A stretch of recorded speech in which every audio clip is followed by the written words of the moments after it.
अस्सलाम वालेकुम नाज़रीन, मेरा नाम रिज़ा है। मेरी उम्र 22 साल है।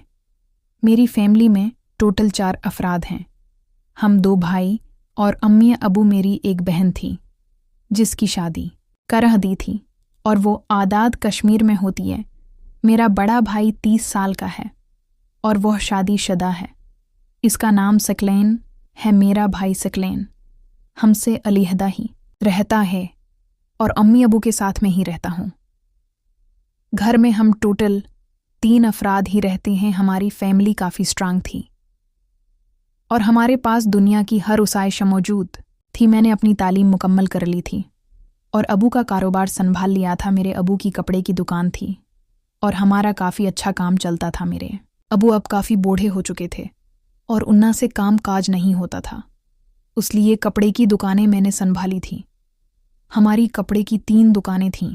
अम्मी अबू ने अभी तक मेरी शादी नहीं की थी और मैं बहुत याश परस्त होता जा रहा था। मैं दिन बदन लड़कियों के साथ मिलता और उन्ना से काफ़ी बड़े काम करने लग गया था। फिर अभी मेरी ख्वाहिश पूरी नहीं होती थी और मेरा ये इरादा था कि उम्मी अबू मेरी शादी कर दी या मेरी किसी ऐसी लड़की से मुलाकात हो जो मेरे लिए हर वक्त मैसर हो और जब भी मेरा दिल चाहे मैं उसके पास चला जाऊं। मेरी रहाइश लाहौर की है और लाहौर शहर में ही हमारी अपनी जगह थी। हमारे घर के साथ ही हमारे पड़ोसी रहते थे। हमारे पड़ोस में इंटी नगद रहती थी। इंटी नगद की उम्र तकरीबन 30 साल थी। इसके 2 बच्चे थे और इंटी नगद के शौहर बाहर के मुल्क होते थे। इंटी नगद के घर उसकी सास और इंटी नगद और उसके 2 बच्चे ही होते थे।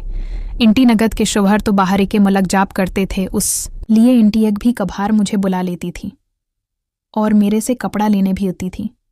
मैं आंटी के लिए सौदा सलफ ला देता क्योंकि अब मेरे पास गाड़ी भी थी और मैं गाड़ी में आंटी नगद के सारे काम कर देता था।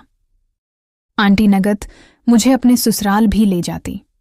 आंटी नगद रोज़ मुझे फ़ोन करके घर बुलाती थी और मैं उनके घर के काम काज कर रहा था। मैं शाम को दुकान से वापस उता तो आंटी नगद के घर चला जाता।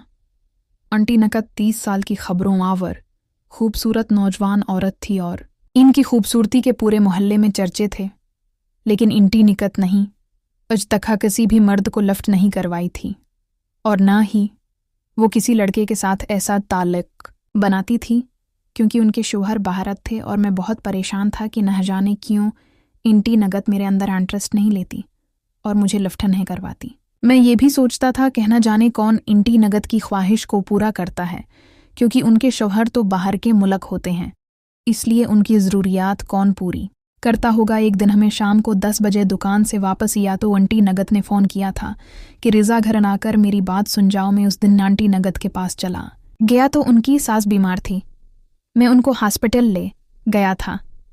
इनकी नकद भी मेरे साथ ही थी। हम हॉस्पिटल चले गए थे और इंटी नगदी की सास को वहाँ पर एडमिट करवा दिया था। अब वहाँ पर रहने के लिए मसला था।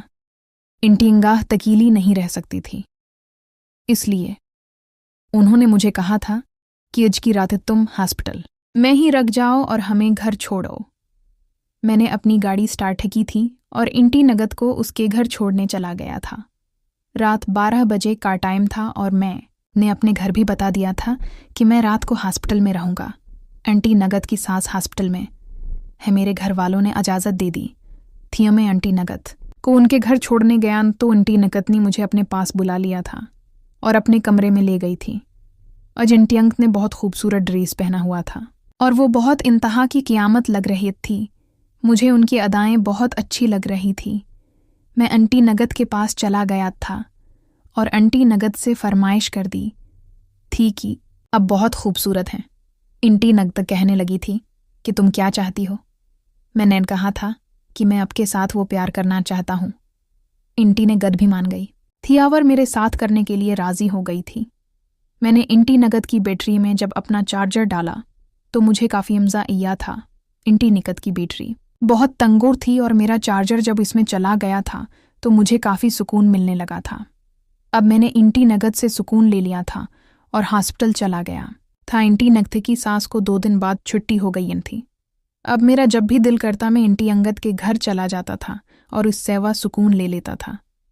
इसी बहाने से इंटी निकत मेरे साथ करने लगी थी। नाजरीन, अगर आपको ये कहानी पसंद आई हो तो वीडियो को लाइक कर दें।